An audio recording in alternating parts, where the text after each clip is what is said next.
A billionaire discovers twin girls sleeping in an abandoned car behind his mansion, but when he learns the truth they're hiding, he freezes and can barely breathe. The rain fell mercilessly over Robert Thompson's vast estate, turning the ground into a treacherous mix of mud and slippery grass. The 58-year-old billionaire, owner of the city's largest construction company, walked with determined steps, his imposing figure standing out against the surrounding darkness. His eyes, used to examining blueprints and million-dollar contracts, now scanned the familiar grounds of his mansion, searching for what? He wasn't entirely sure himself. It was then that an unexpected sound cut through the night air, almost drowned out by the drumming of the rain. Robert stopped, tense, his senses sharpened by sudden adrenaline. The sound came again, a faint moan, almost inaudible, coming from somewhere nearby. His eyes swept the darkness until they landed on a dark, rectangular shape, partially hidden by the dense vegetation at the back of his property. An abandoned car. Robert's heart raced as he cautiously approached the vehicle. The windows were fogged up, making it impossible to see inside. With a moment's hesitation, he touched the handle of the back door, feeling the cold, wet metal beneath his fingers. He took a deep breath and opened it. What he saw inside made his blood run cold. Curled up in the back seat, sleeping in a position that looked painfully uncomfortable, were two small girls, identical twins, no older than 4. Their blonde hair was tangled and dirty, clinging to their pale foreheads. Their clothes, once colorful, were now a jumble of stained, damp fabric. Robert froze, his mind struggling to process the surreal scene before him. The girls stirred, disturbed by the sudden rush of cold air and rain. One of them, the one closest to the door, slowly opened her eyes. The look she gave Robert was a mixture of fear and exhaustion that hit him like a punch to the stomach. That was when he noticed it. In the dim light of the car, illuminated only by occasional flashes of lightning, Robert saw dark marks on the girl's delicate arms, bruises. His stomach churned at the implication of what he was seeing. "Hello," he said softly, trying to keep his voice calm despite the whirlwind of emotions inside him. "It's all right. You're safe now." His words seemed to awaken the other girl, who clung tightly to her sister. Their eyes met in a silent communication Robert couldn't decipher. It was as though a deep understanding passed between them without the need for words. The rain continued to fall, soaking Robert's back as he remained crouched by the car door. His mind raced, weighing his options. Calling the police seemed like the logical course of action, but something made him hesitate. The fear in the girl's eyes, the bruises, the abandoned car. Everything pointed to a much more complex and potentially dangerous situation. "You must be cold and hungry," he said, trying to keep his voice gentle. "How about we go inside? I have hot food and dry clothes in there." The girls looked at each other again, a silent conversation taking place in a matter of seconds. Finally, the one closest to the door gave a tiny nod. Carefully, Robert helped the two out of the car.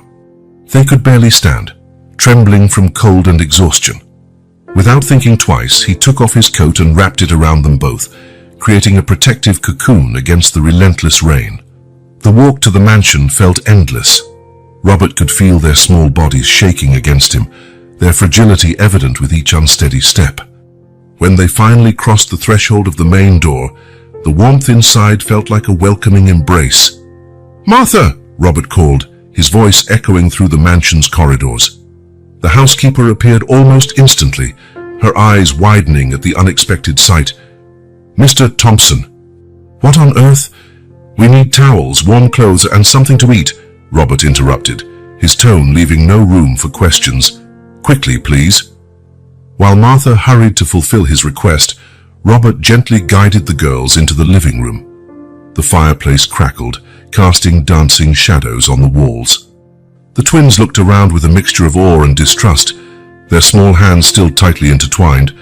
Minutes later, wrapped in soft towels and wearing pajamas that seemed to swallow them up, the girls sat on the sofa, steaming cups of hot chocolate in their hands. Robert watched, fascinated, as they appeared to communicate with subtle looks and gestures. A raised eyebrow, a slight tilt of the head, It was as if they had their own private language, incomprehensible to the outside world. The silence was palpable, broken only by the crackling of the fire and the occasional clink of cups. Robert knew he needed to do something, take some action, but what? Calling the authorities seemed like the obvious choice, yet something still made him hesitate. The fear in the girl's eyes, the bruises, the abandoned car, everything suggested a far more complex situation than it initially seemed. That was when a name came to mind. Susan Wright, the retired social worker he had met years ago during one of his charitable projects. If anyone could help in this delicate situation, it was her. Giving the twins a reassuring look, who were watching him with a mix of curiosity and apprehension, Robert picked up his phone and stepped into the hallway. His fingers trembled slightly as he dialed the number. "Susan, it's Robert Thompson. I'm sorry to call so late, but I have a situation here. I need your help." As he quietly explained the situation, Robert couldn't take his eyes off the two small figures on the sofa. The girls had finished their hot chocolate and were now fighting off sleep, their heads drooping to the sides. "I'll be there in 30 minutes. Susan's resolute voice came through the line. "Don't do anything until I arrive." "And Robert, you did the right thing." Susan's words brought a small measure of relief, but anxiety still gnawed at Robert. Returning to the living room, he found the twins finally overcome by exhaustion, asleep in each other's arms.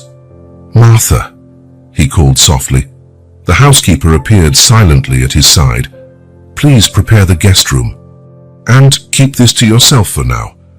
Taking care not to wake them, Robert carried the girls upstairs. They looked so small and vulnerable in his arms, a painful reminder of the fragility of childhood. As he laid them on the king-size bed in the guest room, they instinctively snuggled closer to each other, as if seeking mutual protection even in sleep. Robert stood there for a long moment, watching them. Who were these children? Where had they come from? And more importantly, what had happened to them? The questions swirled in his mind, each bringing more doubts than answers. Closing the door softly behind him, Robert went downstairs, his body exhausted but his mind on high alert. The rain continued outside, a constant reminder of the surreal night he was living. In the living room, he poured himself a whiskey, his hands still trembling. The amber liquid burned his throat, but did little to calm his nerves. Robert Thompson, the man who had built an empire with his own hands, who negotiated multi-million-dollar contracts without flinching, now felt completely lost. Minutes crawled by like hours as he waited for Susan. His eyes never left the clock, each tick echoing in his ears like a gong. What would happen when the sun came up? How would he explain the presence of two unknown children in his home? And what if someone was looking for them? The doorbell rang, snapping Robert out of his dark thoughts. He practically ran to the door, opening it to reveal Susan Wright, her grey hair disheveled by haste, her eyes shining with a mix of concern and determination. "Where are they?" were her first words upon entering. Robert led her upstairs, explaining in whispers the little he knew. When they opened the guest room door, the sight of the two girls sleeping peacefully seemed to melt something inside Susan. Her face, usually composed, showed raw emotion that Robert rarely witnessed. "Oh, poor little things," she murmured, moving closer to the bed with silent steps. Her experienced eyes scanned the children, noting the same disturbing details Robert had seen. "How long since you found them?" "A few hours," Robert replied quietly. "Susan, now what should we do? Should I call the police?" Susan turned to him, her gaze serious. "Not yet. We need to understand the situation better before involving the authorities. These girls have been through something traumatic. That's clear. Rushing now could do more harm than good." Robert nodded, feeling a mixture of relief and apprehension. Part of him wanted to hand over responsibility to others, but another part, a part he didn't know existed until that night, felt an almost visceral need to protect these children. "What do we do now?" he asked, feeling strangely vulnerable. Susan gave the sleeping girls one last look before guiding Robert back into the hallway. "Now, we wait. They need rest." In the morning, we'll try to establish some kind of communication. But Robert, she paused, her eyes meeting his intently. You need to be prepared. Whatever happened to these girls won't be easy to hear. Susan's words weighed on Robert like a dark cloud. He nodded solemnly, feeling the burden of responsibility he had unintentionally taken on that rainy night. I'll stay here tonight, Susan continued. It'll be better to have a woman's presence when they wake up. You should try to get some rest, too. But Robert knew sleep would not come. Not that night. Not with the mystery of the two girls looming over him like an inescapable shadow. While Susan settled into another guest room, Robert returned to the living room. The rain had died down to a soft drizzle, and the first rays of sun began to tint the horizon with a pale pink. Sitting in his favorite armchair, his eyes fixed on the dying embers in the fireplace, Robert Thompson found himself in uncharted territory. His entire life had been devoted to building. Buildings, fortunes, legacies. But now, he faced the challenge of rebuilding something far more fragile and precious, the trust and security of two broken children. As the new day dawned, bringing with it both promise and uncertainty, Robert silently vowed to the two sleeping girls upstairs. No matter what came next, he would do everything in his power to protect them. The man who had spent a lifetime building an empire now faced his most important and challenging construction project, rebuilding two small, fragile lives, devastated by forces he did not yet understand. With that resolve firmly planted in his heart, Robert Thompson awaited the morning, ready to face whatever destiny had in store for him and the mysterious twins fate had placed in his path. The pre-dawn silence was abruptly broken by a sharp, desperate scream. Dad! No! Please, stop! Robert, who had barely managed to doze off in his armchair, jumped to his feet with a start. His heart hammered as he sprinted upstairs, 2 steps at a time. The scream came again, sharper and laden with terror. Reaching the guest room door, Robert hesitated for a moment. What would he find on the other side? How should he react?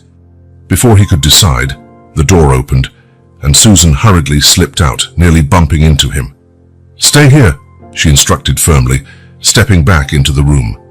Robert stood in the hallway, feeling completely powerless. Through the slightly open door, he could see Susan sitting on the edge of the bed, her soft, calming voice breaking through the darkness. It's all right, sweetheart. It was just a bad dream. You're safe here. Emily, Robert assumed it was her, sobbed uncontrollably, her small body shaking violently. Olivia sat beside her sister, eyes wide with fear, clinging to a worn, tattered teddy bear as though her life depended on it. Breathe with me, Emily, Susan gently instructed. Like this. See? Inhale. Exhale. Gradually, Emily's sobs subsided, turning into occasional sniffles. Robert watched in awe as Susan managed to soothe the child so skillfully. He felt like an intruder, unable to offer any real help. You two have been through a lot, haven't you? Susan said softly, looking from Emily to Olivia. But now you're safe. No one is going to hurt you here. Olivia, who had remained silent until then, mumbled something so softly that Robert could barely hear it. What was that, sweetheart? Susan asked gently. We ran away from the monster, Olivia repeated, her trembling voice barely above a whisper. Robert felt his stomach turn. Monster. The word hung in the air, weighted with terrible implications. Susan nodded understandingly. You were both very brave, and you did the right thing by looking for help. Emily sniffled, rubbing her eyes. He's going to find us, she said, fear evident in her voice. He always does. Not this time, Susan assured her, her tone firm but kind. You're protected here. Mr. Thompson and I will take care of you. Hearing his name, Robert felt compelled to enter the room. The girls looked at him with a mixture of fear and curiosity. That's right, he said, trying to keep his voice calm despite the swirl of emotions within him. You're safe here, I promise. Olivia clutched the teddy bear tighter, her eyes studying Robert intently. Emily scooted closer to Susan. It's all right, Susan reassured them. Mr. Thompson is a friend. He wants to help. Robert approached the bed slowly, careful not to make any sudden moves. He knelt beside it so he was at the girl's eye level. "Hello," he said softly. "I know you must be very scared right now, but I want you to know that in this house, no one will hurt you. You're safe." Emily and Olivia exchanged a look, that silent communication Robert had noticed before. After a moment, Emily spoke, her voice barely audible. "Promise?" Robert's heart clenched at the vulnerability in that single question. "I promise," he replied, pouring every ounce of sincerity he had into his voice. Susan smiled encouragingly. "How about trying to get a little more sleep? It's almost dawn." The girls nodded reluctantly. Susan helped them lie down again, covering them with a blanket. "If you have another nightmare, just call for me, okay?" Susan said. "I'll be in the next room." Robert and Susan left the room quietly, leaving the door slightly open. In the hallway, they exchanged worried looks. "What do you think?" Robert asked in a hushed tone. Susan let out a heavy sigh. "It's worse than I feared. These girls have gone through severe trauma, Robert. Their fear is palpable. And this monster they keep mentioning? Probably the father," Susan concluded, her voice laden with sadness and restrained anger. "All the signs are there. Emily's nightmare, the bruises, the intense fear." Robert felt a wave of nausea at the thought of what those innocent children must have endured. "What do we do now?" "For now, we earn their trust," Susan answered. "They need to feel safe before we can make any real progress. Tomorrow we'll try a more structured approach. Maybe with some drawings or toys, we can help them express themselves in a way that's less frightening." Robert nodded, feeling both determined and completely out of his depth. "And what about the authorities?" Susan hesitated. "Not yet. We need more information first. If we bring the authorities in prematurely, we risk further traumatizing the girls. Besides, if the father really is the abuser, he may have connections that could make it harder for us to protect them." The idea of keeping the girls hidden from the authorities made Robert uneasy, but he trusted Susan's judgment. "All right, we'll follow your lead on this. Try to get some rest," Susan advised. "Tomorrow will be a long day." Robert went back to his room, but sleep evaded him. He lay there, staring at the ceiling, his mind filled with images of the frightened girls and the monster who terrorized them. For the first time in years, Robert Thompson felt truly powerless. When the first rays of sunlight began filtering through the curtains, Robert was already on his feet. He went down to the kitchen, where Martha was preparing breakfast. "Good morning, Mr. Thompson," she greeted, giving him a curious look. She clearly had questions about the unexpected visitors, but was too discreet to ask directly. "Good morning, Martha," Robert replied. "Could you prepare a special breakfast today? Something kids would like." Martha nodded, a small smile on her lips. "Of course, sir. How about pancakes with strawberry syrup and hot chocolate?" Robert smiled, grateful for Martha's silent understanding. "Perfect, thank you." A little while later, Susan came down looking as tired as Robert felt. "The girls are still asleep," she informed him. "It's best to let them rest as much as possible." They ate breakfast in silence, each lost in their own thoughts.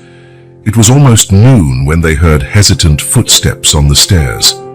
Robert and Susan exchanged glances before getting up to greet the twins. Emily and Olivia stood at the bottom of the staircase, holding hands, looking around with a mix of fear and curiosity. In the daylight, the bruises on their arms were even more pronounced, making Robert's stomach churn. "Good morning, girls," Susan greeted them warmly. "You must be hungry. How about some pancakes?" The girls nodded shyly, following Susan to the kitchen. Robert trailed behind, noticing how they moved in perfect sync, as if they were one entity in two bodies. During breakfast, Susan used subtle techniques to try establishing a connection with the twins. She asked simple, non-threatening questions, praised the shapes they made with the syrup on their pancakes, and told funny stories about her own childhood. Gradually, the girls began to relax a bit. Though they still spoke little, their expressions were less fearful, and they even managed a few small smiles now and then.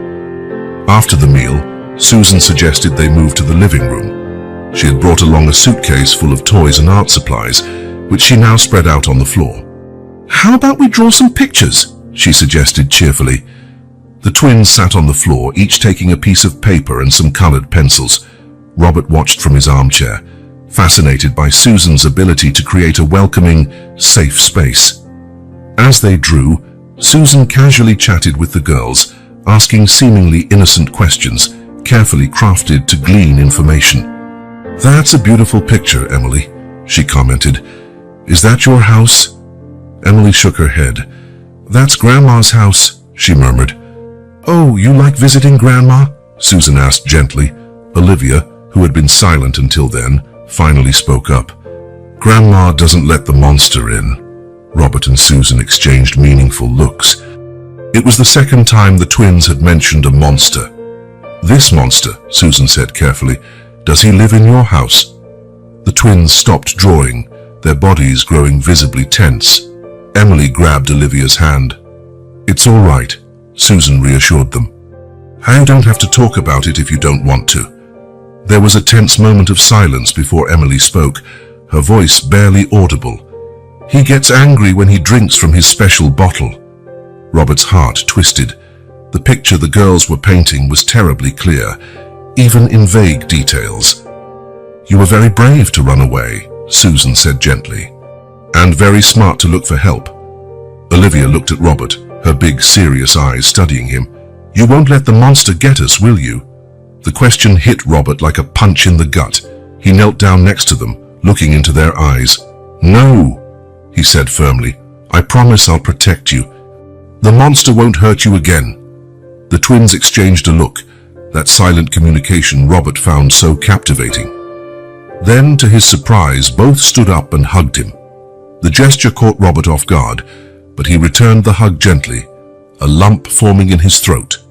In that moment, he knew his life had changed irrevocably. No matter what happened next, he would do whatever it took to keep that promise. Susan watched the scene with a mix of relief and worry.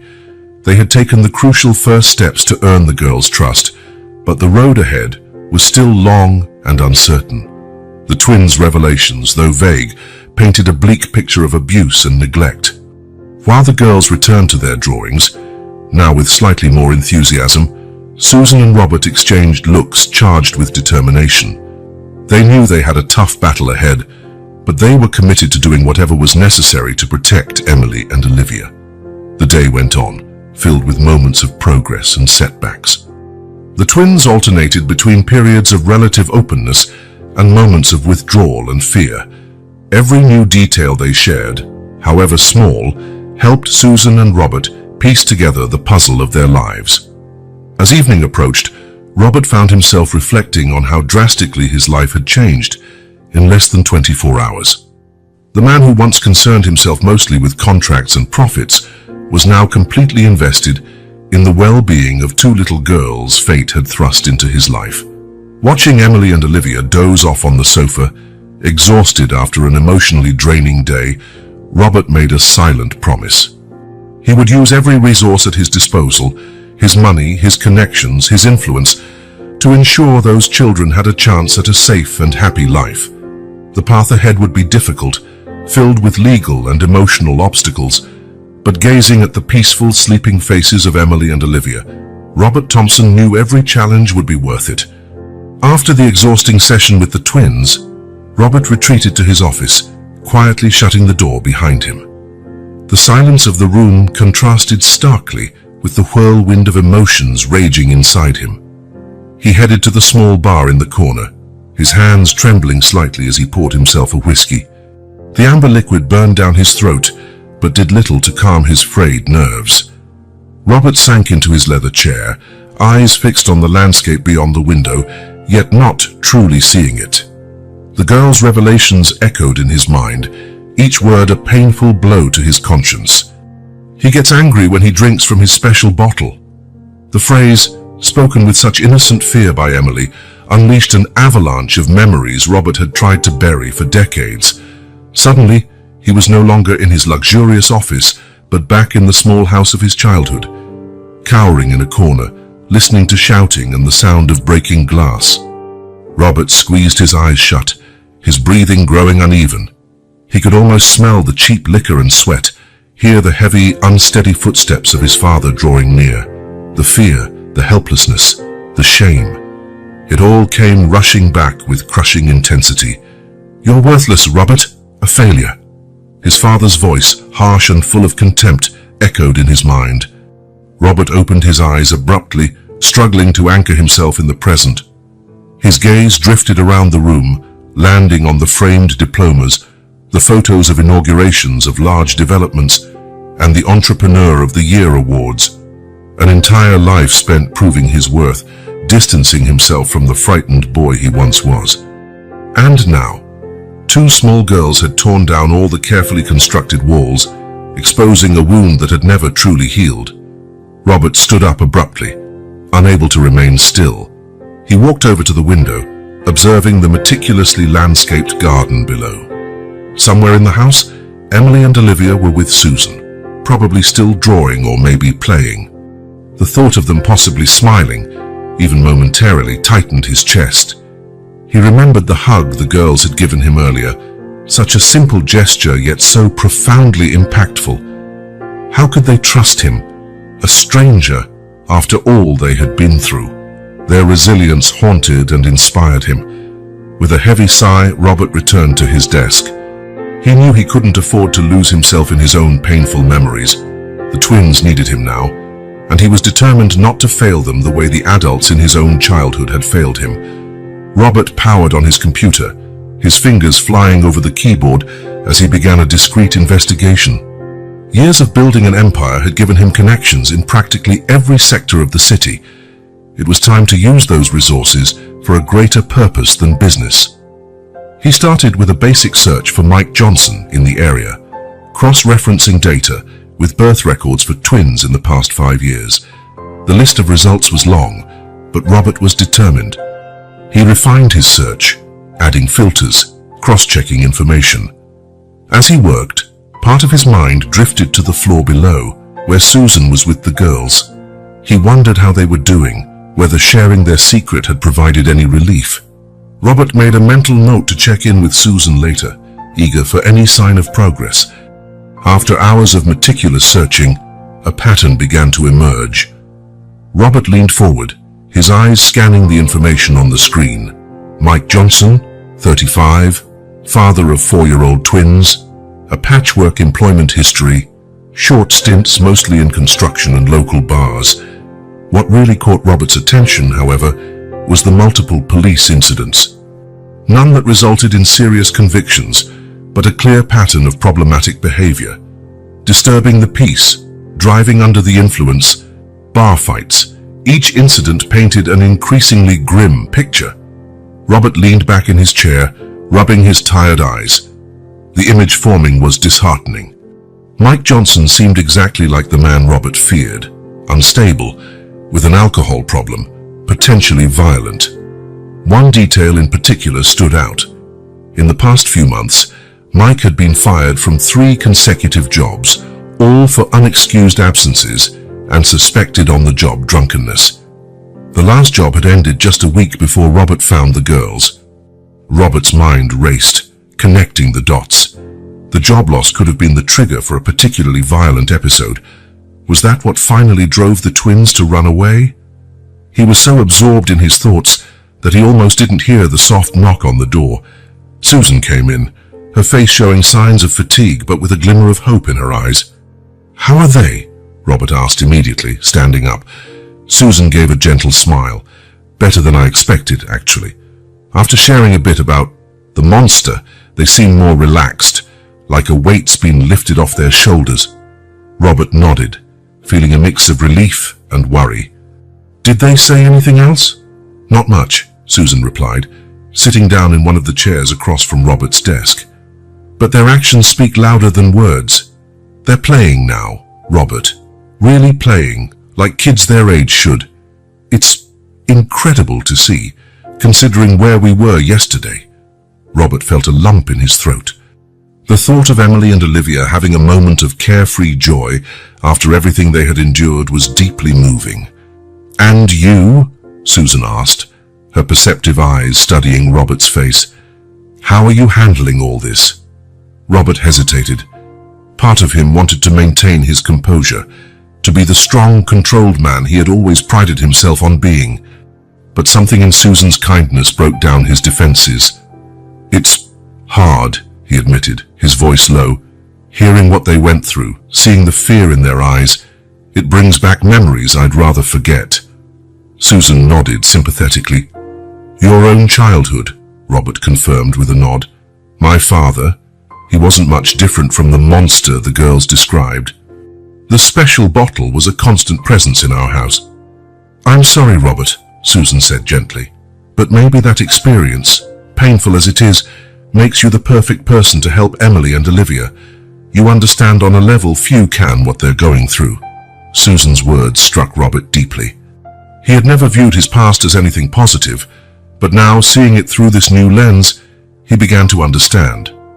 Maybe, just maybe, all the pain and struggle of his childhood had prepared him for this moment, to be the protector these girls so desperately needed. "Thank you, Susan," he said, his voice thick with emotion. "I don't know what I'd do without your guidance in this situation." Susan smiled warmly. "We're a team now, Robert. These girls need both of us." Robert nodded, feeling a new determination solidify within him. He turned to his computer, sharing with Susan what he'd discovered about Mike Johnson. As he laid out his findings, Susan's expression grew increasingly serious. "This confirms our suspicions," she said when Robert finished. "Mike Johnson seems to be exactly what we feared." "What do we do now?" Robert asked, feeling both relieved to have concrete information and apprehensive about the next steps. Susan thought for a moment. "We have to be careful. If Mike is as volatile as he seems, any rash move on our part could provoke him, making him even more dangerous." Robert agreed. "And the girls, how much should we tell them?"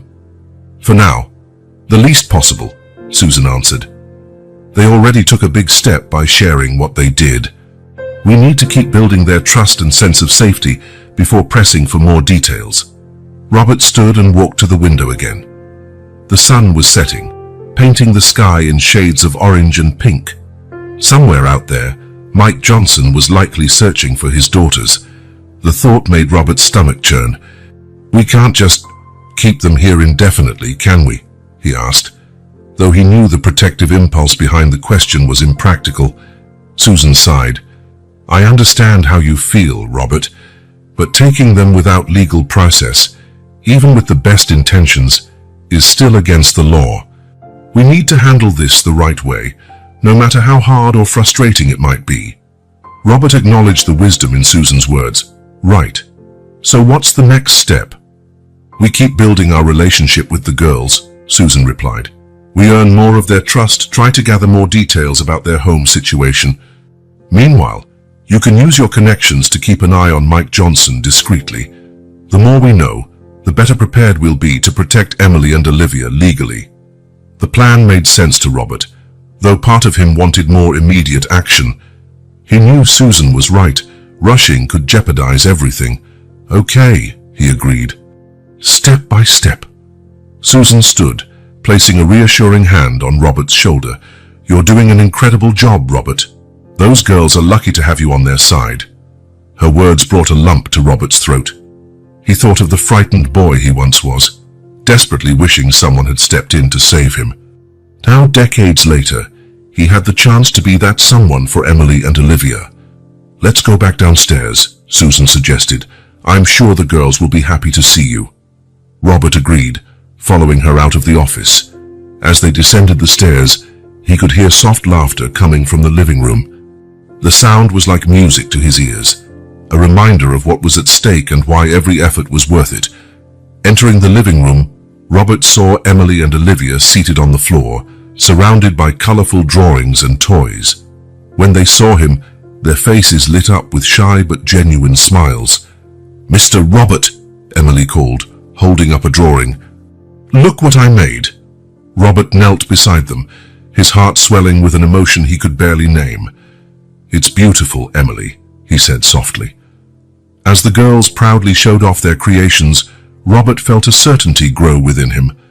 No matter what came next, no matter how difficult the battle ahead, he would do everything in his power to ensure these smiles, this innocent joy, would never again be stolen from Emily and Olivia. The weight of the truth about his past and about the girls' situation still lingered, a heavy burden on his shoulders. But now, looking at Emily and Olivia's hopeful faces, Robert knew it was a burden he would gladly carry if it meant a better future for them.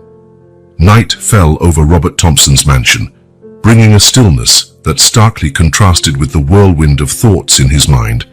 Sitting in his office, Robert stared at the computer screen, his eyes burning with fatigue, yet he couldn't rest. The information he had discovered about Mike Johnson flickered on the screen, each detail a silent accusation.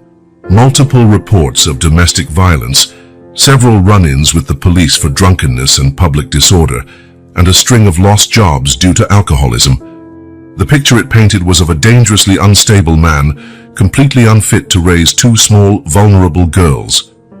Robert closed his eyes, rubbing his temples in a futile attempt to ward off the headache forming. The dilemma he faced seemed impossible. On one hand, his rational mind told him the correct course of action was to contact the authorities immediately. After all, he was sheltering two missing children, potentially placing himself in legal jeopardy. On the other hand, his heart and the painful memories of his own childhood compelled him to protect Emily and Olivia at all costs.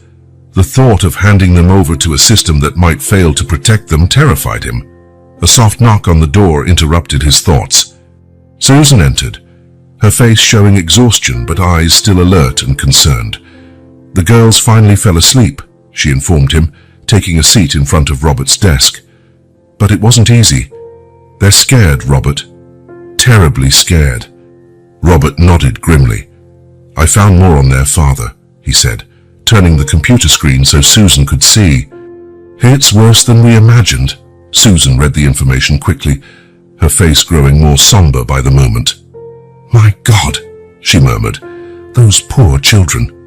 What do we do, Susan? Robert asked, his voice revealing his anguish.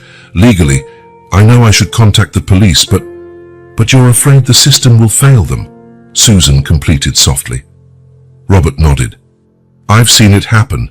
Kids sent right back into abusive homes, slipping through the cracks in the system, and with Mike Johnson's track record, who's to say he won't use connections or manipulation to regain custody? Susan let out a heavy sigh. I share your concern, Robert, but we also have to consider the legal implications of keeping the girls here without notifying anyone. If we're caught, we could be charged with kidnapping no matter how noble our intentions. Susan's words weighed on Robert. He stood, walking over to the window and looking out into the dark night. Somewhere, Mike Johnson was probably searching for his daughters. The thought made Robert's stomach churn. I can't give them up, Susan, he finally said, his voice low but firm.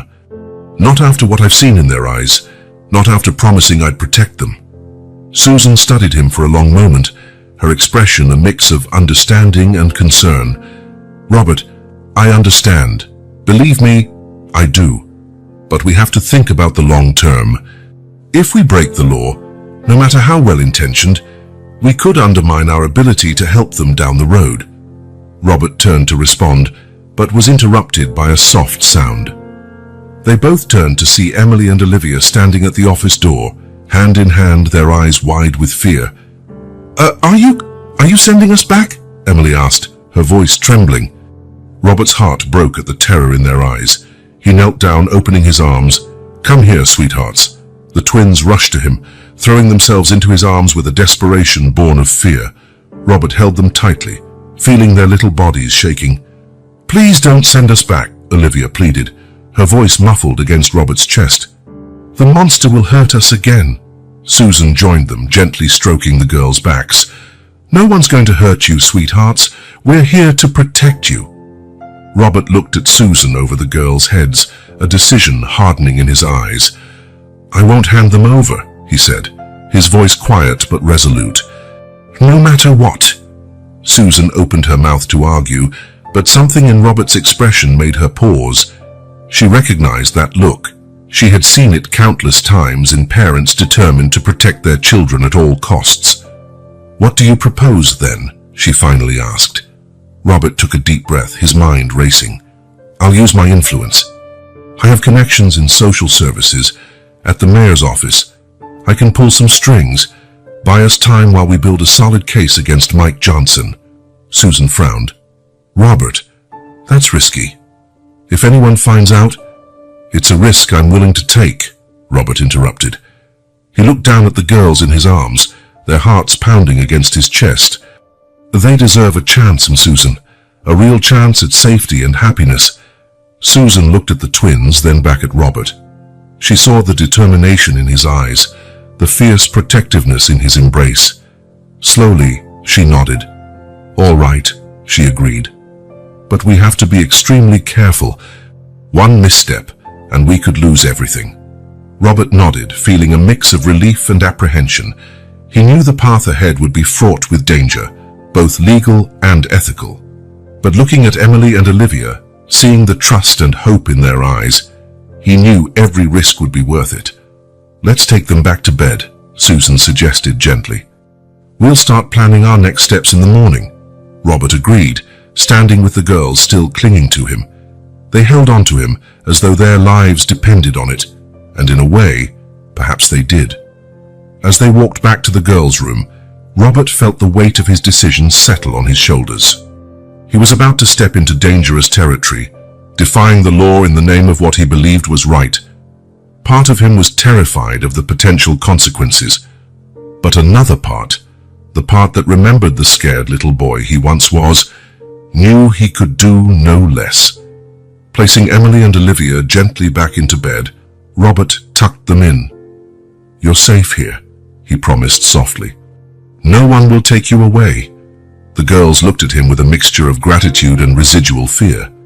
"Promise?" Emily asked, her small voice cutting through the darkness of the room. "I promise," Robert answered, feeling the weight of that promise in every fiber of his being. When they finally left the room, Robert and Susan exchanged loaded glances. They both knew they had crossed a line, embarking on a path that could have serious repercussions. "I'll make some calls in the morning," Robert said as they descended the stairs. "I have a friend in the city's legal department who might give us some quiet guidance." Susan nodded. "In the meantime, I'll keep working with the girls. The more information we can get about their home life, the stronger we'll be when we finally go to the authorities." Robert paused at the foot of the stairs, turning to Susan. "Thank you," he said simply, "for everything." Susan gave him a tired but genuine smile.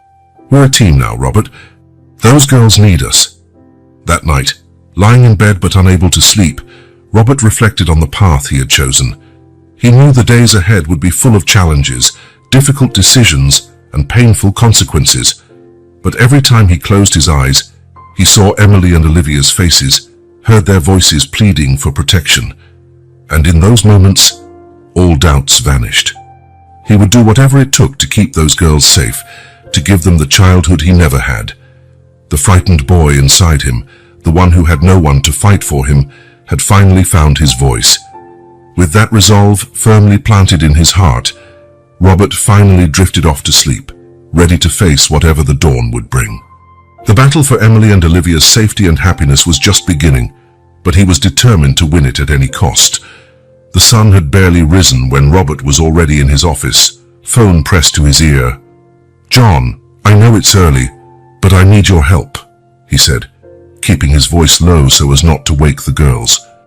"It's a delicate situation." On the other end of the line, John Peterson, a well-respected attorney and longtime friend of Robert's, listened attentively as the situation was explained. "Robert," he finally said, "you realize how dangerous this territory is, don't you?" "Completely," Robert replied firmly. "But I can't just stand by and do nothing." There was a long sigh on the other end. "All right, I can't promise anything, but I'll see what I can do to buy some time. Meanwhile, document everything. Every bruise, every word the girls say about the abuse. We'll need a strong case." Robert thanked him, feeling a mixture of relief and anxiety. As he hung up, He saw Susan standing in the doorway of the office. "The girls are still asleep," she said. "How did the call go?" Robert quickly updated her on his conversation with John. Susan listened intently, her face reflecting both worry and determination. "It's a start," she said finally. "But Robert, we have to be extremely cautious. One wrong move, and we could lose everything." Robert nodded grimly. "I know, but I can't let them go back to that situation, Susan. I just can't." Before Susan could respond, the sound of small footsteps caught both their attention. Emily and Olivia appeared in the office doorway, still in their pajamas, eyes wide and anxious. "Good morning, sweethearts," Susan greeted them warmly. "Did you sleep well?" The girls nodded timidly, their eyes flicking between Susan and Robert. It was Olivia who spoke, her voice almost a whisper. Are we still allowed to stay?" Robert's heart clenched at the vulnerability in that question. He knelt down, meeting their gaze. "Of course you can," he assured them. "You're safe here, I promised. Remember." The twins exchanged a look, that silent communication again before they both moved forward and hugged him tightly. "Thank you, Mr. Robert," Emily mumbled against his shoulder. In that moment, looking at Susan over the girls' heads, Robert felt his resolve solidify even more. No matter how hard the road ahead, he would do everything in his power to keep Emily and Olivia safe. The day that followed was a mix of careful planning and unexpected moments of tenderness. While Robert made more phone calls, strategically positioning pieces to create a protective net around the girls, Susan gently worked with them, using therapeutic techniques to help them feel safe enough to share more about their life at home. As evening approached, Robert again reflected on how drastically his life had changed in so short a time. The man who once primarily worried about contracts and profits was now completely absorbed in the well-being of two little girls fate had brought to his door. Watching Emily and Olivia play peacefully in the living room, their faces lit with smiles that appeared more frequently with each passing day, Robert knew he had made the right decision. The path ahead would be difficult, full of legal and ethical challenges, but looking at those innocent faces, he knew every challenge, every risk, would be worth it. With a determined sigh, Robert returned to his office. There was much work to do, many battles to fight, but for the first time in his life he felt he was fighting for something truly important. And he was ready to give his all in that fight. The sound of the television cut through the quiet morning in Robert Thompson's mansion. The local news anchor spoke urgently. Twin 4-year-old girls, Emily and Olivia Johnson, have been reported missing. The police ask that anyone with information come forward immediately. Robert felt his stomach drop. The situation he had feared was coming to pass. He exchanged a worried look with Susan, who was seated beside him on the sofa. "It started?" he murmured, his voice tense. Susan nodded gravely. "We have to be ready. The police will probably start searching the area soon." As if to confirm her words, Robert's phone rang. It was his contact at the local police department, informing him that search teams would be dispatched to canvass the neighborhood. Robert ran a hand through his hair, feeling the weight of the situation. "I need to reinforce security," he said, standing abruptly. "We can't take any chances." While Robert made calls to install additional cameras and hire more security personnel, Susan occupied the girls, keeping them distracted with games and drawings. She watched them closely, noticing how Emily and Olivia seemed more relaxed, more willing to speak. You know," Emily said, coloring a picture, "this place is way nicer than home." Olivia agreed enthusiastically. "It is. There's no yelling here. And the food is good." Susan's heart twisted at those simple yet revealing words. "You didn't like the food at home?" she asked gently. The twins exchanged looks. "Sometimes there wasn't any food," Olivia murmured. "Daddy forgot to buy it." Susan made mental notes, knowing each detail might be crucial to building a strong case. Meanwhile, Robert watched from his office window, tense, as police cars slowly drove by outside. His phone rang again. It was John, his attorney. "Robert, things are heating up," John said without preamble. "Mike Johnson is making a scene." "He's drunk," wandering around the neighborhood, making accusations and threats. Robert clenched his fists. Is he close to here? Not yet, but it's only a matter of time. Robert, you need to be extremely careful. If he finds out, I know, John. I'm taking every precaution I can. After hanging up, Robert went downstairs to inform Susan of the new developments. He found her in the kitchen preparing a snack for the girls. Susan, he began in a low voice, Mike Johnson is nearby, drunk and making threats. Susan's face paled slightly. Oh God, the girls. They're safe, Robert assured her. I've reinforced security. No one gets in without my express permission. Susan nodded, her expression thoughtful. Robert, I've been thinking, what if we try to contact the girl's mother separately, Jennifer Johnson? She might be a crucial ally. Robert considered the idea. You think she could also be a victim? Very likely. The way the girls talk, there are subtle signs their mother was also abused. Robert felt a wave of nausea thinking about how extensive that family's suffering might be. All right, see what you can find out about Jennifer, but be discreet. While Susan began her search for Jennifer Johnson, Robert turned his attention back to the twins. He found them in the playroom, laughing as they assembled a giant puzzle. Hello, girls, he said, sitting on the floor beside them. Having fun? Emily smiled shyly. Yes, Mr. Robert, we've never had so many toys before. The comment, delivered so innocently, struck Robert like a punch to the gut. He struggled to maintain his composure. Well, you can play with whatever you like here. Olivia, normally the quieter of the two, surprised Robert by speaking up. Mr. Robert, you're rich, right? Robert blinked, caught off guard by the direct question. Well, I've been fortunate. Yes. Daddy always said rich people were mean, Olivia continued, her voice low. But you're not mean. Robert felt a lump form in his throat. No, sweetie, not all rich people are mean, just like not all poor people are good. What matters is how we treat each other. The girls seemed to ponder this for a moment. Then Emily spoke, her voice trembling slightly. Daddy didn't treat us well. Robert's heart broke at those words. He was about to respond when he heard the doorbell ring. Instantly, he tensed. Stay here, okay? I'll see who it is. Robert went to the front door, where he found Susan already speaking to a man in a suit. Mr. Thompson, the man introduced himself. I'm Detective Harris. We're investigating the disappearance of 2 young girls in the area. May I ask you a few questions? Robert felt his heart race, but he kept his composure. Of course, Detective. How can I help? The interrogation lasted almost an hour. Robert answered carefully, revealing as little as possible while trying not to appear suspicious. When the detective finally left, Robert closed the door and leaned against it, exhausted. Susan approached, worry evident on her face. Do you think he suspected anything? Robert shook his head. I'm not sure, but he was asking very specific questions about unusual movements on the property in recent days. Robert, Susan said gently, maybe we should consider telling the truth. If we're caught hiding the girls— No! Robert interrupted more harshly than he intended. He took a deep breath, trying to calm down. I'm sorry, it's just— You didn't see the look in their eyes when they talked about their father.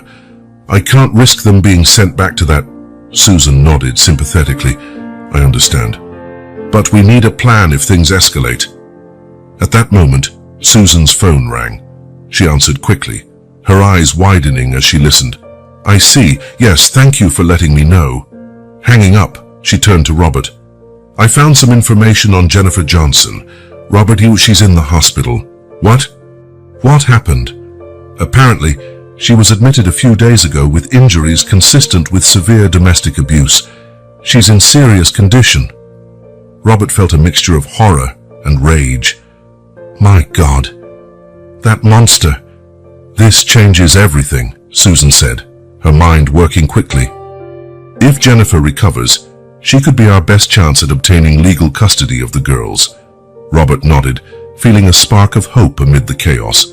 Right, I'll use my connections to make sure she gets the best treatment possible. In the meantime, we need to keep the girls safe and out of sight. While Robert made more phone calls, Susan returned to check on the twins. She found them quiet, clearly having overheard part of the conversation. "It's all right, sweethearts," she assured them, sitting down between them. Emily looked at Susan, tears in her eyes. "Is Mommy hurt?" Susan hesitated, unsure how much to reveal. "Your mom is in the hospital, but the doctors are taking very good care of her." Olivia clutched her teddy bear tightly. "Was it Daddy? Did he hurt Mommy the way he hurt us?" Susan felt her heart break. She put her arms around both girls, feeling their small bodies tremble with contained sobs. "You two are very brave, you know that. And you're safe now. Mister, Robert and I will take care of you and your mum." As she comforted the twins, Susan heard Robert in the hallway, his voice tense on the phone. She knew they were walking a fine line between right and wrong, but looking at Emily and Olivia, she couldn't help but feel they were doing the right thing. Night fell over the mansion, bringing with it a tense stillness. Robert and Susan met in the kitchen after putting the girls to bed. "So what now?" Susan asked, her voice tired. Robert sighed heavily. "We keep going. We protect the girls. We take care of Jennifer, and we pray we can resolve this legally before it's too late." Meanwhile, outside the estate, a staggering figure watched the mansion through eyes clouded by alcohol and rage. Mike Johnson muttered to himself, his words slurred. "I know you're in there, you little brats. Daddy's gonna find you." The search had intensified, and the net was closing in. For Robert and Susan, the race against time to save Emily and Olivia had only just begun. Dawn's first light had barely started creeping into Robert Thompson's mansion when he and Susan met in his office. Both had dark circles under their eyes, evidence of sleepless nights and constant worry. "We need a concrete plan," Robert said, his voice brimming with determination. "We can't keep reacting to events. We'll need to get ahead of them." Susan nodded, spreading some papers out on the desk. "Agreed. First, we need to establish contact with Jennifer. She's the key to all of this." Robert picked up the phone, fingers hovering over the numbers. "I have a contact at the hospital. He can help us speak with her discreetly." While Robert made the call, Susan organized her notes. Minutes later, he hung up, a spark of hope in his eyes. "Jennifer is conscious. My contact will let us talk to her by phone in an hour." The next hour passed slowly as Robert and Susan refined their approach. When the phone finally rang, they both jumped. "Hello?" Jennifer's voice was weak but audible. "Mrs. Johnson? This is Robert Thompson. Your daughters Emily and Olivia are safe with me." There was a moment of tense silence, followed by a muffled sob. "They're okay, please. Tell me they're okay." "They're safe and well cared for," Susan interjected softly. "Mrs. Johnson, we know you've been through something terrible. We're here to help you and your daughters." Over the next few minutes, Jennifer, amidst tears, confirmed their suspicions about Mike's abuse. She begged them to keep the girls away from him.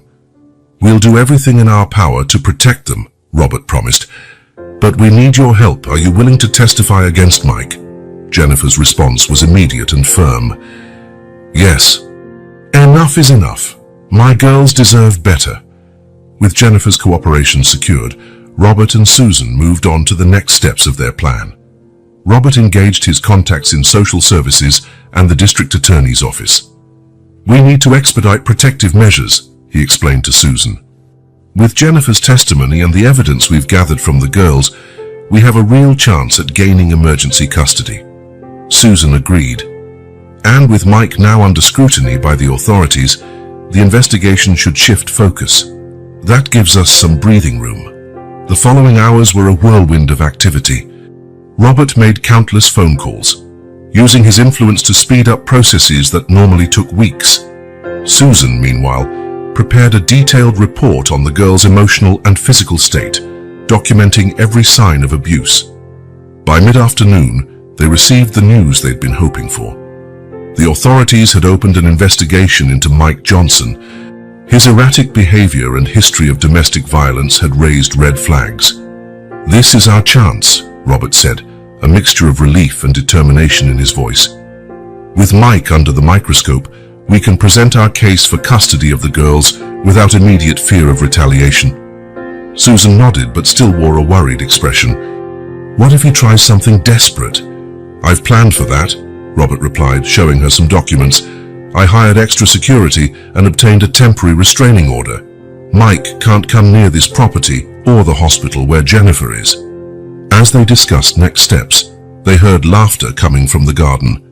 Surprised by the unusual sound, they both headed to the window.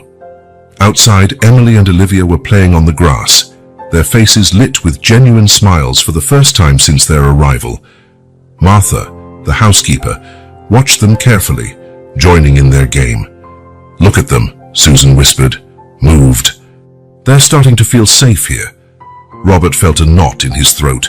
Seeing the girls smiling and acting like normal children reaffirmed his determination to protect them at all costs. "That's why we're doing this," he said softly, "so they can have a real childhood, free from fear and abuse." In that moment, watching Emily and Olivia playing carefree, Robert and Susan felt renewed energy to continue their plan. The road ahead was still uncertain and full of obstacles, but seeing the first signs of the girls' recovery made every challenge worth facing. With one last look at the smiling twins, they returned to their work, more determined than ever to secure a safe and happy future for Emily and Olivia. The plan was in motion, and for the first time since this all began, they felt the tide finally turning in their favor. The sky darkened quickly over Robert Thompson's mansion, heavy clouds gathering on the horizon, heralding an approaching storm. The charged atmosphere seemed to mirror the growing tension enveloping the estate. Robert sat in his office, eyes fixed on the security camera feed displayed on his computer. His body was tense, muscles rigid with the anticipation of imminent danger. Only a few hours earlier, he had received the news he dreaded. Mike Johnson had discovered leads pointing to the mansion. A distant rumble of thunder made Robert jump. He picked up the phone, dialing the hospital number quickly. "Jennifer," he said as soon as the call connected. "We have to move fast. Mike is getting close." On the other end of the line, Jennifer's voice sounded determined despite the underlying fear. "I'm ready, Mr. Thompson. I'll testify against him and fight for full custody of the girls. I can't let them go back to that hell." Robert felt a mixture of relief and concern. "Thank you, Jennifer. I'll make sure you have the best protection possible. Hang in there." Ending the call, Robert stood and walked to the window. Raindrops began to fall, first scattered, soon forming a dense curtain. He watched the extra security guards he had hired patrolling the perimeter of the property, their figures almost indistinguishable in the deepening darkness. A soft knock on the door interrupted his thoughts. Susan entered, her face etched with worry. "The girls are restless," she informed him. "I think they can sense something's wrong." Robert nodded grimly. "They've always been perceptive. How are they acting?" Susan sighed, running a hand through her graying hair. "They're quieter, more frightened. Or Emily had another nightmare last night, and Olivia has barely left her side since. It's like they've regressed to the state they were in when they first arrived." Robert's heart clenched at the news. Over the past few weeks, the twins had made significant progress, beginning to open up and act like normal children their age. Seeing that progress threatened was painful. "I'll talk to them," Robert said, heading for the door. In the girls' room, Robert found Emily and Olivia huddled together on the bed, clinging to their teddy bears. Their wide, frightened eyes turned to him as he entered. "Hello, sweethearts," he said softly, sitting on the edge of the bed. "Is everything okay?" Emily bit her lip, clearly fighting back tears. "The monster is coming for us, isn't he?" The question hit Robert like a punch. He took a deep breath, choosing his words carefully. "No, Emily, I promised I'd protect you, remember, and I always keep my promises." Olivia, usually the quieter of the two, spoke in a whisper. "But what if he's stronger than you?" Robert felt a surge of determination. He took the girl's small hands in his. "Listen, both of you.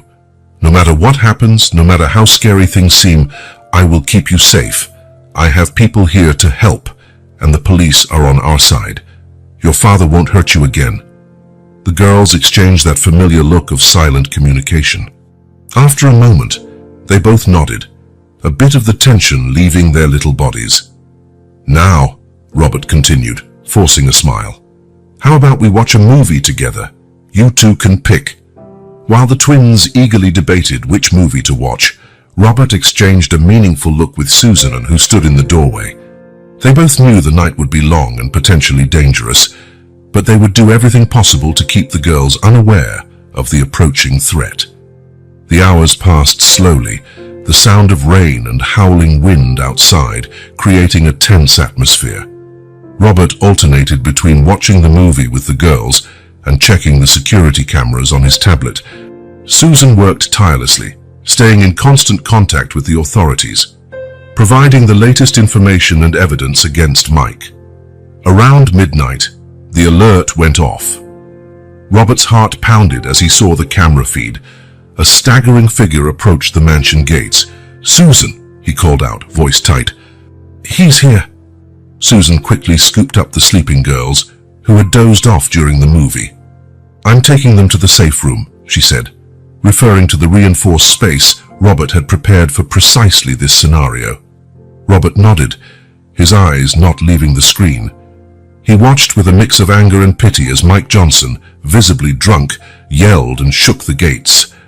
"I know you're in there," Mike's voice echoed, distorted by rain and alcohol. "Give me back my daughters, you child thief."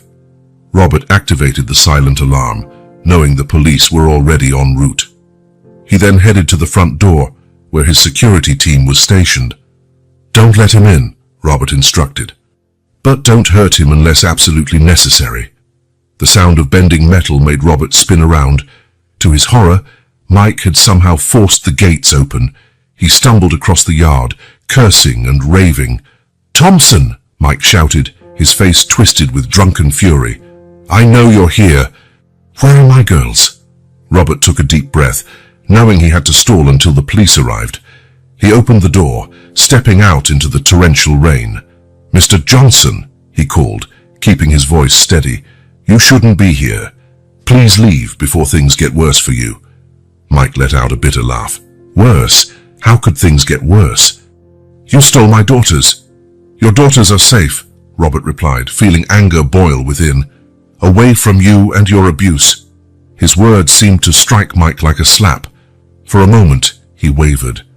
"You don't understand," he mumbled, his voice nearly lost in the rain. "I love them. I lost control sometimes." Robert stepped forward, compassion battling anger in his chest. "Mike, think about what you're doing. Think about Emily and Olivia. They deserve a life without fear, without violence." For a moment, it seemed Robert's words had penetrated the alcoholic haze surrounding Mike. His shoulders sagged, and he swayed unsteadily. But then, as if a switch had flipped, rage returned to his eyes. With an animalistic roar, Mike charged at Robert. The security guards reacted instantly, intercepting Mike before he could reach Robert. A chaotic scuffle ensued, with Mike flailing violently, shouting obscenities and threats. Suddenly, the sound of sirens cut through the air. Blue and red lights illuminated the chaotic scene as police cars rushed onto the property. "Police, everyone freeze." Mike, seeing the officers approach, seemed to finally grasp the gravity of his situation. All fight left his body, and he collapsed on the muddy ground, sobbing uncontrollably. "I'm sorry," he whimpered between sobs. I never meant to hurt them. I didn't know how to be a good father." The officers advanced cautiously, guns still drawn. Robert stepped forward, hands raised to show he was no threat. "Officers," he said, his voice steady despite the adrenaline surging through him. "This man is Mike Johnson. Here's the father of the two girls under my protection." One of the policemen, a middle-aged man with experienced eyes, moved closer. "Mr. Thompson, we got your alert. Can you tell us what happened here?" Robert began to explain, his voice trembling with suppressed emotion. As he spoke, he watched Mike, who remained on the ground, muttering incoherently. Suddenly, Mike lifted his head, his red, swollen eyes focusing on Robert. There was a moment of confusion in his gaze. followed by a spark of recognition. "Mr. Thompson," Mike said, his voice ragged with emotion, You were my boss at the construction company." Robert felt the air leave his lungs. He stared at Mike, truly looked at him, for the first time since this entire situation began. And then, like lightning cutting through the dark night, the memory hit him. Mike Johnson, the promising young man who had started as an apprentice at Robert's construction firm nearly a decade ago, the dedicated employee who, over time, began arriving late, making mistakes, reeking of alcohol even in the morning. "Mike," Robert whispered, the realization making him dizzy. I remember you." The police watched the scene warily, clearly puzzled by the sudden shift in dynamics. Susan, who had returned after securing the girls, stepped forward, placing a comforting hand on Robert's shoulder. Mike let out a bitter laugh that turned into a sob. "You fired me," he said, his voice full of accusation and shame. "You said I was a liability, that you couldn't trust me around heavy equipment." Robert felt a wave of guilt wash over him. He remembered that day, the pain in young Mike's eyes, the smell of alcohol on his breath as he begged for another chance. I'm sorry, Mike," Robert said, his voice cracking. "I should have done more. I should have offered help instead of just firing you." Mike shook his head, tears streaming down his filthy face. "It wasn't your fault. I was already lost. After I lost the job, things just got worse. I drank more, got angry at everything." The police, sensing the situation had calmed, moved in again. The older officer signaled to his colleagues, indicating they should cuff Mike. "Mr. Johnson," the officer said firmly but not unkindly, "we need you to come with us. We have questions about the accusations of abuse and neglect." Mike didn't resist as they handcuffed him. He kept his eyes on Robert, an array of emotions flickering across his face. "I hurt them," he said softly, almost talking to himself. "My girls, my Jennifer, I hurt them so many times. I'm a monster." Robert felt his heart twist at those words. He remembered his own father, the nights of terror, the bruises hidden under long sleeves. He also remembered his father's fight to overcome alcoholism, his tears of remorse, his years of hard work to rebuild trust. "Mike," Robert said, stepping forward, "what you did was terrible, inexcusable. But recognizing it, that's the first step. If you really want to change her, if you truly want to be better for your daughters, then there's hope." Mike looked at Robert, his eyes filled with despair and the faintest spark of hope. Do you think they'll ever forgive me?" Robert took a deep breath, choosing his words carefully. "I don't know, Mike. What you've done caused deep damage. But if you're willing to do the hard work, to seek help and truly change and maybe have in time, there could be a chance for healing." The police started guiding Mike toward the squad car. As they led him away, he turned one last time to Robert. "Take care of them, please. They deserve so much more than I could give." Robert nodded solemnly, watching as Mike was placed in the police car. The rain had now lessened to a gentle drizzle, as though nature itself acknowledged that the storm, both literal and metaphorical, was passing. When the police finally departed, lights flashing in the darkness, Robert found himself alone with Susan in the muddy yard. He suddenly felt utterly exhausted, the weight of the night's events, and the unexpected revelations pressing down on him. "Robert," Susan said softly, "are you all right?" He shook his head, unable to find words for the whirlwind of emotions inside him. Understanding, Susan guided him gently back into the house. In the living room, Robert collapsed into his favorite armchair, his gaze lost in the firelight. Susan sat beside him, waiting patiently for him to process all that had happened. "I could have done more," Robert finally said, his voice low and filled with regret. "When I fired him, I saw the signs. I knew he was struggling, but I was so focused on protecting the company, keeping things running smoothly." Susan placed a comforting hand on his arm. "Robert, you can't blame yourself for Mike's actions. What he did was his choice, not yours. Robert nodded slowly, but guilt still shadowed his eyes. I know, but I can't help thinking, what if I had offered help instead of firing him? What if I had done more to support employees who were struggling? He stood abruptly, walking to the window. The rain had stopped completely now, leaving behind a washed, silent world. This has to change, Susan, he said, his voice gathering strength. I can't undo what happened to Mike, or to Emily and Olivia, but I can make sure I do better in the future. Susan joined him by the window, understanding and support in her gaze.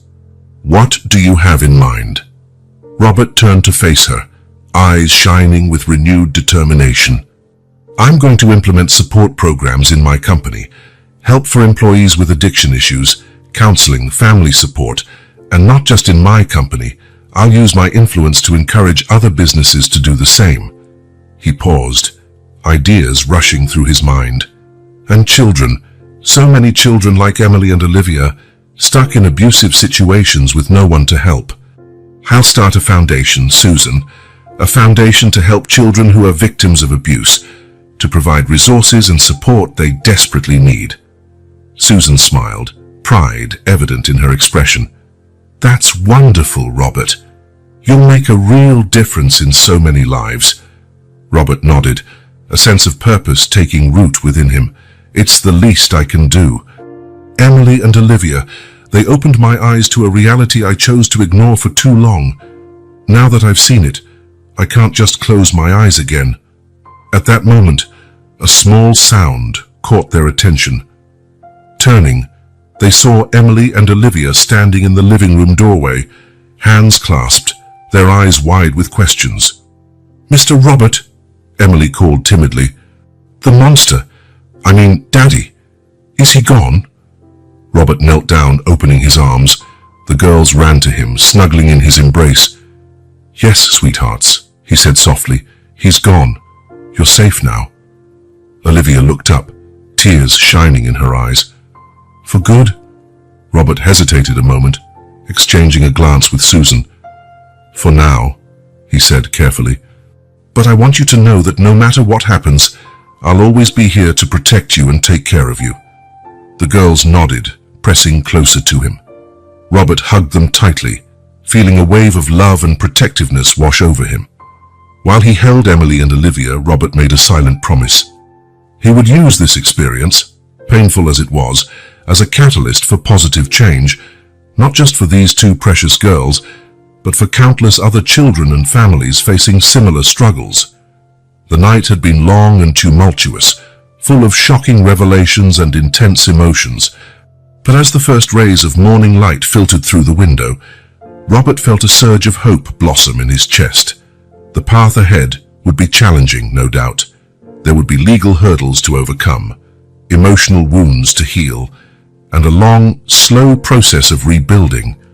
But as he looked at the small figures in his arms and at Susan, who smiled encouragingly, Robert knew he was not alone in this journey. The storm had passed, leaving behind a washed world brimming with possibility.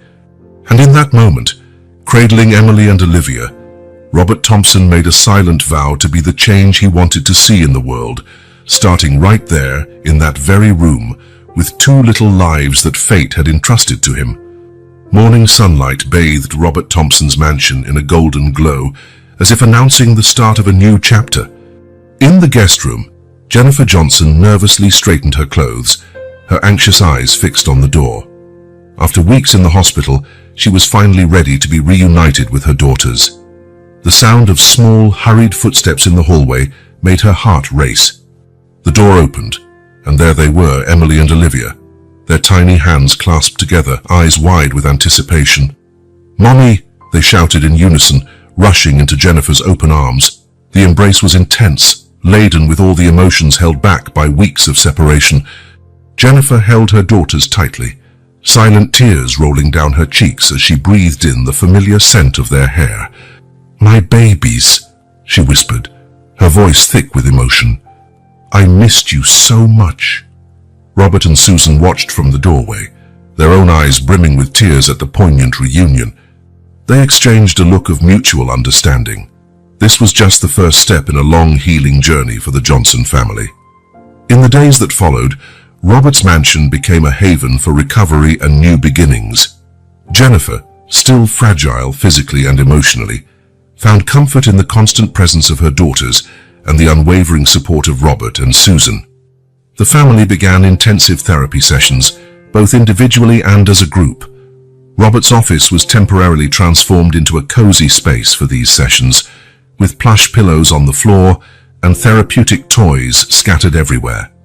During one of these sessions, Emily, usually the more talkative twin, surprised everyone with an unexpected revelation. "Sometimes," she said softly, absent-mindedly playing with a doll, "I pretended Mr. Robert was our real dad." A heavy silence followed, laden with complex emotions. Jennifer struggled against a wave of guilt, while Robert felt a mix of honor and responsibility settle over him. The therapist is Dr. Lauren skillfully guided the conversation, helping Emily explore her feelings without judgment. Slowly, both Emily and Olivia opened up further, expressing fears and hopes they had kept hidden for so long. Meanwhile, behind the scenes, Robert worked tirelessly to ensure a stable future for the Johnson family. One sunny afternoon, he called Jennifer for a talk in his office. "Jennifer," he began gently but seriously, "I'd like to offer you a job at my company." Jennifer's eyes widened in surprise. "But I don't have any special qualifications, Mr. Thompson." Robert smiled encouragingly. "You have strength, resilience, and an incredible work ethic. That's more valuable than any degree. We'll start you as an administrative assistant, with opportunities for training and advancement." Jennifer felt tears of gratitude prick her eyes. I don't know how to thank you." "There's more," Robert went on. "I own a safe apartment in the city center. It's yours, for as long as you need it, for you and the girls to start over." Jennifer covered her mouth with her hands, overwhelmed by his generosity. "Mr. Thompson, Robert, this is too much. I can't accept." "You can and you should," Robert insisted gently. "Think of it as an investment. In you and the girls, in a better future for all of us." That evening at dinner, the news was shared with Emily and Olivia. They received the idea of a new home with a mixture of excitement and apprehension. "We'll still see Mr. Robert and Miss Susan, right?" Olivia asked, her voice tiny and worried. "Of course you will, sweetheart," Susan assured her, reaching out to take the girl's hand across the table. "We'll always be around." Over the following days, a noticeable change took place in Emily and Olivia, freed from the constant fear that had defined their lives for so long. Their true personalities began to emerge. Emily, always the more outgoing twin, developed a love for dance. Robert hired a private teacher, and soon the mansion was filled with music and laughter as Emily twirled through the rooms. Olivia, on the other hand, revealed herself to be a born artist. Her drawings, once dark and frightening, now burst with vibrant colors and scenes of happiness. An entire wall in the new apartment was dedicated to displaying her artwork. Jennifer, for her part, threw herself into her new job with fierce determination. She mastered each new skill with enthusiasm, her confidence growing every day. Robert watched proudly as she blossomed in her new role, earning the respect of colleagues and superiors alike. Susan proved invaluable during this transition. She helped Jennifer navigate the complex legal aspects of her new situation, from gaining full custody of the girls to finalizing her divorce from Mike. "You're doing the right thing, Jennifer," Susan reassured her on a particularly tough afternoon when doubts threatened to overwhelm the young mother. "Your daughters have a chance at a new beginning thanks to your courage." Meanwhile, Robert was busy implementing significant changes in his own company. Inspired by his experience with the Johnson family, he introduced a comprehensive employee assistance program. "None of us are immune to problems," he announced at a board meeting. "Whether it's alcoholism, depression, or family issues, it's our responsibility to create an environment where our employees feel safe to seek help." The program included free counseling, support groups, and even an emergency fund for employees in crisis. The initiative was met with skepticism by some, but Robert stood firm in his vision. One afternoon, as he walked through the office, Robert overheard a conversation that stopped him in his tracks. "You won't believe it," one employee said to another. "My wife, she finally agreed to seek treatment for her depression, all because of Mr. Thompson's new program." Robert felt a lump in his throat, moved to realize the real impact of his changes. Back at the mansion, Robert found Emily and Olivia playing in the garden, their laughter ringing in the late afternoon air. Jennifer sat nearby with an accounting book in her lap, studying for a course she'd decided to take. "Mr. Robert!" Emily shouted, running to hug him. "Look what Olivia drew." Olivia, shy as ever, approached with a drawing in her hands. It was a colorful representation of everyone in the mansion. Robert, Susan, Jennifer, the twins, even Martha the housekeeper, all holding hands, big smiles on their faces. "It's our family," Olivia explained softly. Robert felt his heart swell. "It's beautiful, Olivia," he said, his voice thick with emotion. "Absolutely beautiful." That night, lying in bed, Robert reflected on the extraordinary journey of the past few months, from a chance encounter on a rainy night to a complete transformation of lives, including his own. He knew the road ahead would still be challenging. There were wounds that would take years to heal, fears that wouldn't vanish overnight. But gazing at Olivia's drawing, now placed in a place of honor on his bedside table, Robert felt a deep sense of peace and purpose.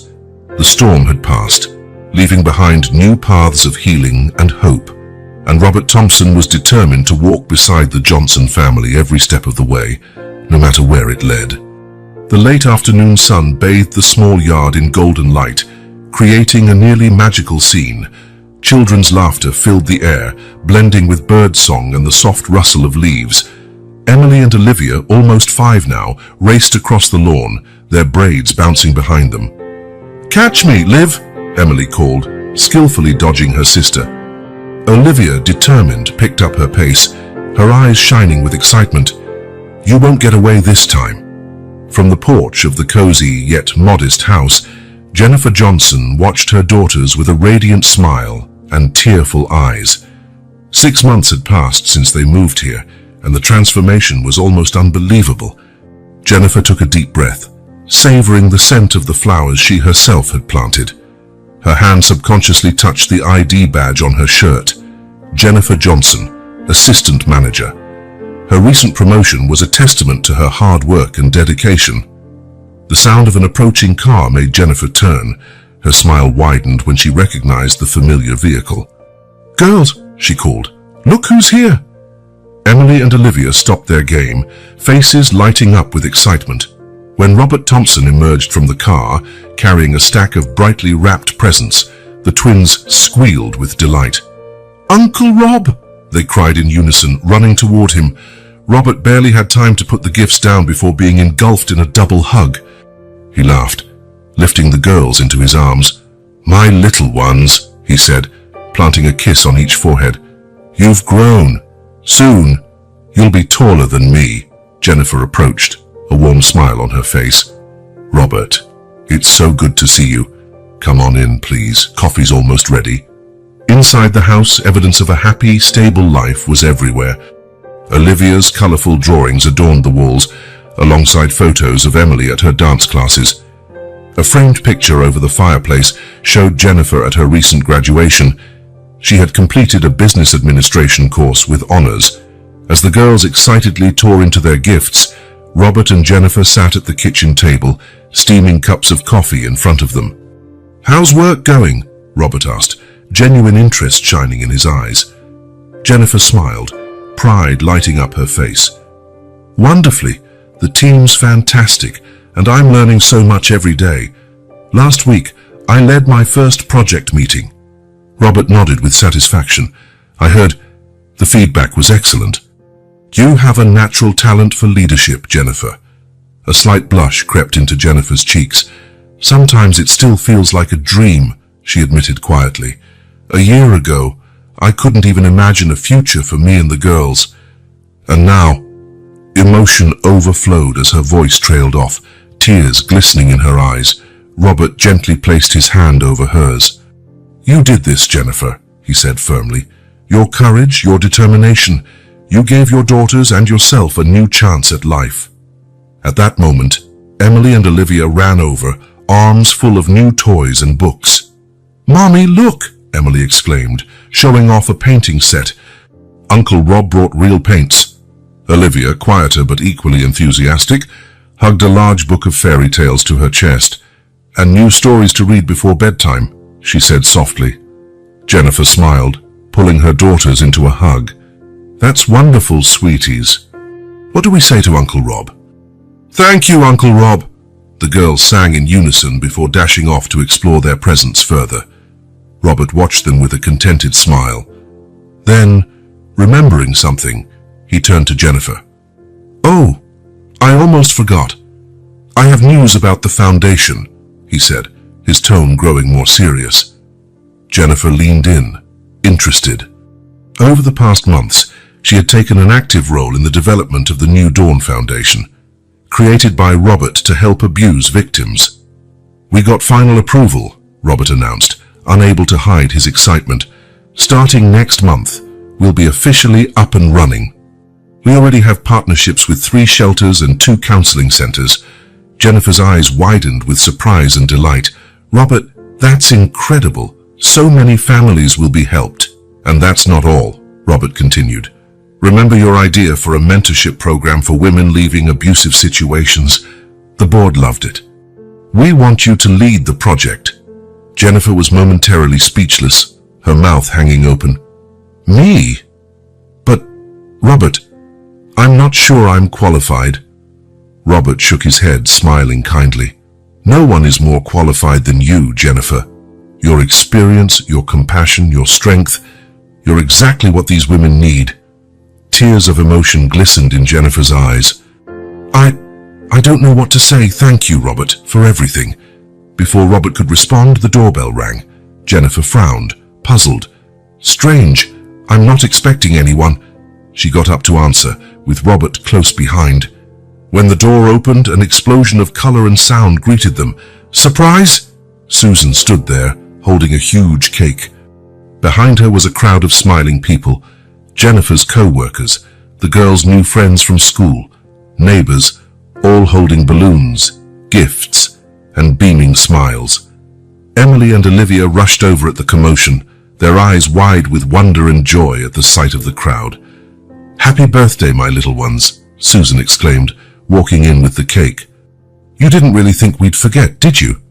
The twins froze in surprise for a moment, before erupting in squeals of glee, jumping up and down, clapping their hands.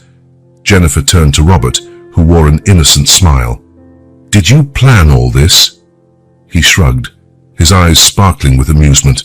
"Maybe I helped a little bit. But it was all Susan's idea." The next few hours were a whirlwind of joy and celebration.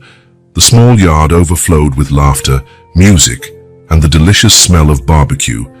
Emily and Olivia, each wearing a birthday princess crown, dashed around, their faces glowing with happiness. Jennifer, surrounded by friends and colleagues, radiated confidence and contentment. Robert watched her from a distance, amazed at the transformation of the timid, frightened woman he had met just over 6 months ago. As afternoon turned to evening, colorful lights brightened the yard, creating a magical atmosphere. The children played tag, their laughter echoing in the night. The adults chatted in small groups, the air filled with stories and plans for the future.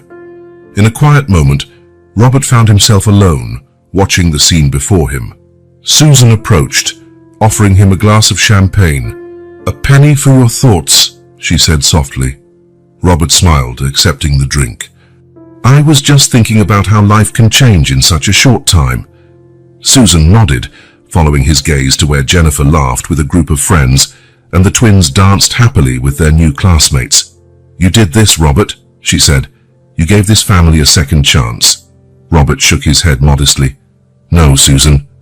They gave me a second chance. A chance to make a difference, to have a purpose bigger than just accumulating wealth and power." He paused, taking a sip of his drink before continuing. "You know, for years I wondered why I survived my own rough childhood, why I managed to rise above it and succeed when so many others didn't. Now I know. For this, Susan finished softly, indicating the happy scene in front of them. Robert nodded, feeling a surge of emotion. For this, he agreed. At that moment, Emily and Olivia ran over, their cheeks flushed with excitement. "Uncle Rob, Aunt Susan," Emily cried, "come dance with us." Olivia, shy but just as eager, grabbed Robert's hand. "Please?" she asked quietly. Robert exchanged a playful look with Susan before setting his champagne aside. "How could we refuse such a charming invitation?" he teased, letting the girls pull him toward the makeshift dance floor. As he spun around with the twins, listening to their gleeful laughter, Robert felt a profound sense of peace and gratitude wash over him. The path that led him here had been long and often painful, but every step had been worth it. The night wore on, filled with music, laughter, and the pure joy of new possibilities. And as the stars shone overhead, Robert Thompson knew with unshakable certainty that this was only the beginning of a bright new chapter, not just for Emily, Olivia, and Jennifer, but for him as well. The single act of compassion that began on a rainy night had blossomed into something far greater, touching countless lives and opening the door to a future filled with hope and love. And as Robert watched the happy family before him, he made a silent promise to continue this work, to spread light where darkness once prevailed, one new dawn at a time.